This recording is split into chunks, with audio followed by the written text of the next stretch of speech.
Bafowethu siyabonga kakhulu. Asibonane laphana ngomhla ka 31 ngomhla ka 31 January laphana eSoweto eMidlands Zone 6 ngathi nje Inkonjane Primary School. Ake siyoqala unyaka wethu emadolweni. Ngiyazi ukuthi siyobe sibuya nasemabandleni ethu inqubo zethu ezihlukahlukene.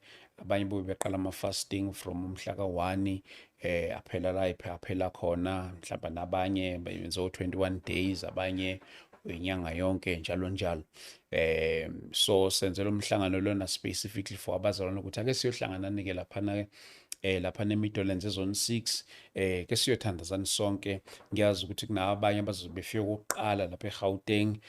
Before uzufunde about iJoburg, uzufunde about zonke izinto usemsebenzini, uzofuna umsebenzi, ufuna isikole. Ake siyohlangana sonke laphana ke siyoqala sonke unyaka ke siyoqala emadolweni ke sithandazane sonke laphana bafowethu. Sikholwa uNkulunkulu ukuthi before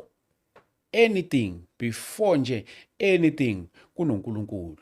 Before noma ngabe yini ongayenza kukhona uNkulunkulu. Ake siyoqalana sonke laphana sobe sinayo umpostoli esivinqumalo all the way from Pietermaritzburg, indoda yomthandazo. Sobe sinaye umpostoli uTP Ndaba from eKatlehong. Sobe sinaye umpostoli uMbatha from eSoweto.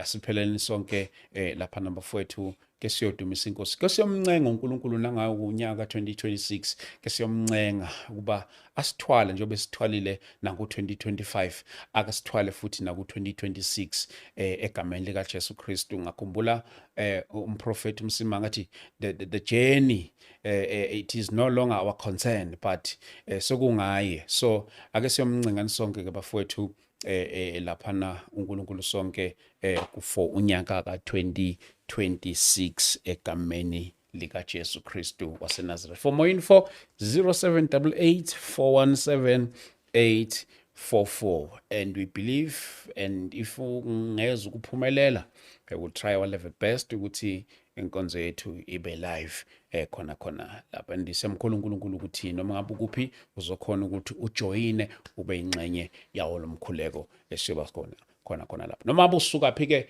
please do come.